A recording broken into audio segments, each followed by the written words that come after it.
আরিয়ান মির্জা এতক্ষণে নাম শুনেই চিনে ফেলেছেন কার কথা বলছি। আর কারোর না, মেগাস্টার শাকিব খানের নাম। যে চরিত্রটি তিনি প্লে করেছে বরবাদ সিনেমাতে। সিনেমাটিতে আরিয়ান মির্জা শুধু একটি ক্যারেক্টার না, একটা ইমোশনই বটে। কারণ আরিয়ান মির্জাতে শাকিব খান একদম ডুবে গিয়েছিল। সেজন্য তো এই আরিয়ান মির্জার ক্রেজ দেশ পেরিয়ে দেশের বাইরেও বেশ জনপ্রিয় হয়েছে। শাকিব খানের এই লুক নিয়ে এবার এক পাগলা ভক্ত পুরোপুরি চলে এসেছে একটি সিনেমা প্যাক্সে। এটা যেন এক মহান উৎসব চলছে বরবাদ সিনেমাটি, যেটা ট্রেন্ড একদম নতুন।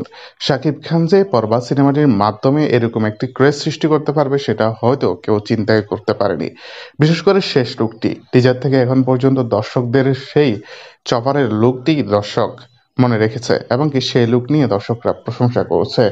এটা হয়তো শুরু, সাকিবের আরো নতুন কিছু আসতে চলেছে যেটা আমরা কল্পনা করতে পারছি না। তো বন্ধুরা, ভিডিওটি আপনাদের মতামত জানিয়ে দিন আমার ভিডিওর কমেন্ট বক্সে। ধন্যবাদ।